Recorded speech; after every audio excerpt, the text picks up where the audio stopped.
Now that you have your first basic map under your belt, it's time to look a little deeper at some of the options in OpenLayers.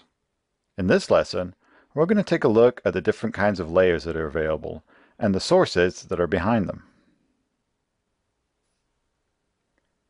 There are three subclasses of the layer class.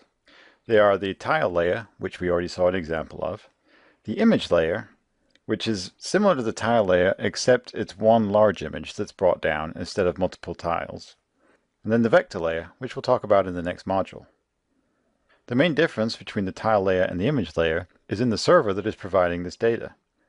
Tile layers are made up of multiple tiles, and those tiles are usually pre-generated and cached on the server.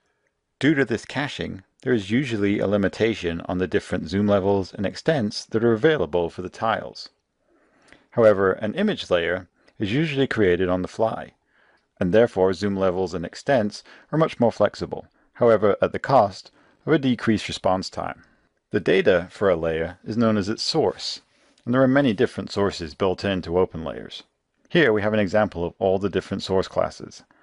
You can see some that we've already discussed, such as Bing Maps, MapQuest, OpenStreetMaps. You can also see that many names are prepended with the layer type that they're useful for, such as the image classes and the tile classes. The options for these different sources is provided in their own documentation. Here is a list of the available options for the OpenStreetMap source. Notice that this list is very short. There are only 3 different options. And when we actually used the OpenStreetMap in our example, we didn't provide a single option. Compare that with the image WMS source. Here we have many different options. The reason for the difference is that the OpenStreetMap layer has a lot of this stuff already built in behind the scenes and taken care of for you. WMS, by the way, stands for Web Mapping Service. And basically, that's just a server that follows a specific protocol to return geospatial data across the internet. NASA has a publicly available WMS server which you can use to display images of the Earth from satellites, for example.